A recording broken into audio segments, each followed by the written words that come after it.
Umewahi kujiambia, safari hii nimechoka, sitaweza kurudi tena. Lakini baada ya muda unajikuta uko pale pale. Unajua kabisa mtu huyo anakuchosha, anakuvunja, anakudharau, lakini bado kuna kitu ndani yako kinachokuvuta urudi kwake. Na hapo ndipo watu wengi hujilaumu. Labda nampenda sana. Labda mimi ndio nina shida. Lakini ukweli ambao watu wengi hawaujui ni huu. Hii sio mapenzi, ni mtego wa kisaikolojia uliopo ndani ya ubongo wako. Ubongo wako umejifunza kuhusisha maumivu na furaha kwa pamoja. Na sasa uko kwenye mzunguko ambao hauonekani kirahisi, lakini unakuumiza taratibu kila siku. Leo utaelewa sababu 5 za kisaikolojia zinazokufanya ushindwe kuondoka hata pale unapojua kabisa hupaswi kubaki. 1. Trauma bond, kuunganika kwa maumivu na furaha kwa wakati mmoja. Hii ndio sababu kubwa kuliko zote. Unapokuwa kwenye mahusiano yenye maumivu na furaha zinazobadilishana, ubongo huanza kuunda kile kinachoitwa trauma bond. Mtu anakukosea, anakuvunja moyo, anakunyamazisha. Halafu ghafla anakuja na upendo, maneno matamu au tabia nzuri. Ubongo wako unachanganyikiwa. Unaanza kuamini labda anaweza kubadilika.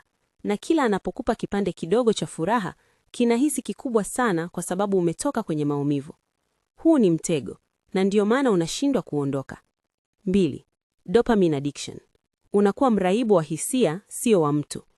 Kisayansi, kila unapopata upendo kidogo baada ya mateso, ubongo hutoa dopamine, kemikali ya reward. Tatizo ni hili. Hiyo reward haiji kila wakati. Inakuja kwa nadra. Na hapo ndipo ubongo wako unaanza kuwa addicted. Unakuwa kama mtu anayevuta kamari. Unasubiri ile siku nzuri irudi tena.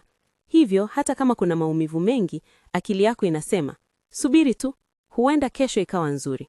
Lakini kesho inarudia ile ile. 3.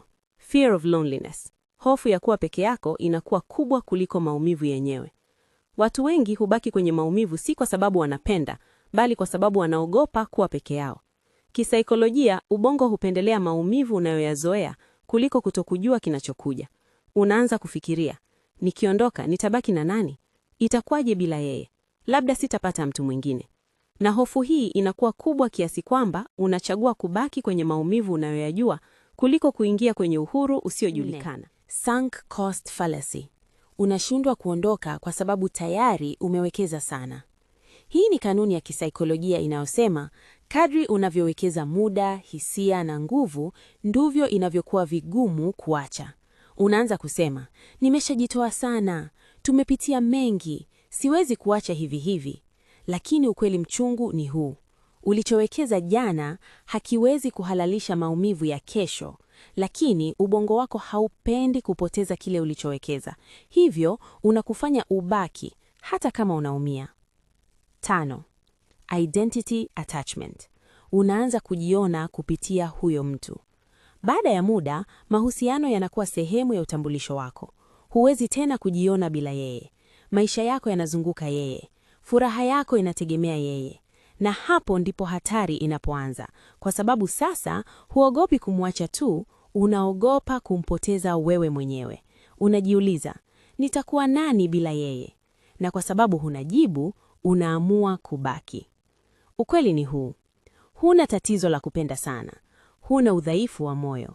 Una ubongo ambao umejifunza mzunguko wa maumivu na furaha, na sasa unahitaji kuuvunja. Na kuvunja mzunguko huu si rahisi, lakini inawezekana. Unahitaji kujitambua, kuweka mipaka, kukubali maumivu ya muda mfupi ili kupata uhuru wa muda mrefu.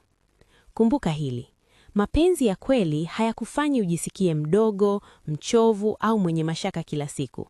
Kama unajikuta hivyo, si mapenzi, ni mtego wa kisaikolojia. Kama umefika hapa, andika kwenye comment neno najichagua. Hii iwe ishara kwamba unaanza kujirudisha kwenye maisha yako. Usisahau kulike, kushare na kusubscribe kwa ajili ya maarifa mengine ya kina kama haya. Tukutane kwenye video inayofuata.